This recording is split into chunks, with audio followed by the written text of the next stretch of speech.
నమస్కారం మిత్రులారా, మా చివరి మార్కెటింగ్ వీడియోకు స్వాగతం.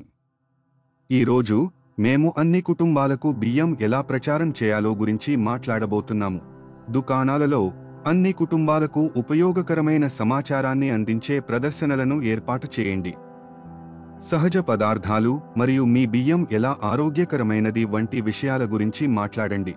వినియోగదారుల దృష్టిని ఆకర్షించడానికి ప్రకాశవంతమైన డిస్ప్లేలు, చక్కగా చుట్టబడిన ఉచిత నమూనాలు మరియు దుకాణాలలో ప్రత్యేక బేరాలను ఉపయోగించండి. మీ ప్రస్తుత కస్టమర్లకు వారి తదుపరి కొనుగోలుపై తగ్గింపులను అందించడం ద్వారా కొత్త కస్టమర్లను తీసుకురావండి. స్థానిక రైతుల మార్కెట్, కిరాణా షాపులు, మార్ట్ స్టాల్స్లో పాల్గొనడం అనేది మీ బియ్యం ప్రదర్శించడానికి ఒక గొప్ప మార్గం. స్థానిక కార్యక్రమాలు, జాతరలు మరియు ప్రదర్శనలలో పాల్గొనండి. బియ్యంలో ఏముందో, దాని ధర ఎంత, అది ఎలా ప్యాక్ చేయబడిందనే దాని గురించి మీ వినియోగదారులకు వివరాలు ఇవ్వండి. ఎక్కువ మంది మీ బియ్యాన్ని ఇష్టపడటం ప్రారంభించినప్పుడు ప్రకటన చేయడానికి పెద్ద మార్గాల గురించి ఆలోచించండి. మీకు బడ్జెట్ ఉంటే మీ వినియోగదారులు వెళ్లే ప్రదేశాలలో స్థానిక రేడియో ప్రకటనలు, ఫ్లయర్లు లేదా పెద్ద బహిరంగ ప్రకటనలను ఉపయోగించడం గురించి ఆలోచించండి. స్థానిక వార్తాపత్రికలు, మ్యాగజైన్ మరియు ఆన్లైన్ బ్లాగ్లలోకి ప్రవేశించడానికి ప్రయత్నించండి. స్థానిక చెఫ్లకు లేదా వంట కార్యక్రమాలకు చేరుకోవడం వల్ల మీ బ్రాండ్ను ఎక్కువ మంది చూడవచ్చు.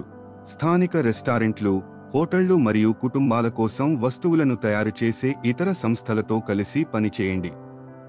ఉదాహరణకు, మీ బియ్యం బ్రాండ్ను వారి టేబుళ్లపై అందించడానికి స్థానిక హోటళ్లతో జతకట్టండి. ఇన్స్టాగ్రామ్, ఫేస్బుక్ మరియు యూట్యూబ్ వంటి ఆన్లైన్ ప్లాట్ఫామ్లలో కుటుంబాలు ఇష్టపడే కథలను చెప్పండి. మీరు బియ్యం ఎలా తయారు చేస్తారనే సరదా వీడియోలను పంచుకోండి. కుటుంబాలకు ఏది ఉత్తేజకరమైనదో చూపిస్తుంది మరియు నాణ్యత గురించి నొక్కి చెబుతుంది. మీ బియ్యం వల్ల కలిగే ఆరోగ్య ప్రయోజనాలు మరియు ఆసక్తికరమైన విషయాల గురించి మాట్లాడండి. కుటుంబాలు బాగా ఇష్టపడే మరియు మీ ఉత్పత్తి గురించి నిజాయితీగా మాట్లాడగల ప్రభావశీలులతో పని చేయండి.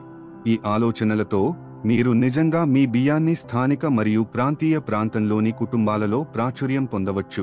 వ్యాపార్ కోచ్ ఛానల్కు లైక్ చేయండి, షేర్ చేయండి మరియు సబ్స్క్రైబ్ చేయండి. చూసినందుకు ధన్యవాదాలు. All the best.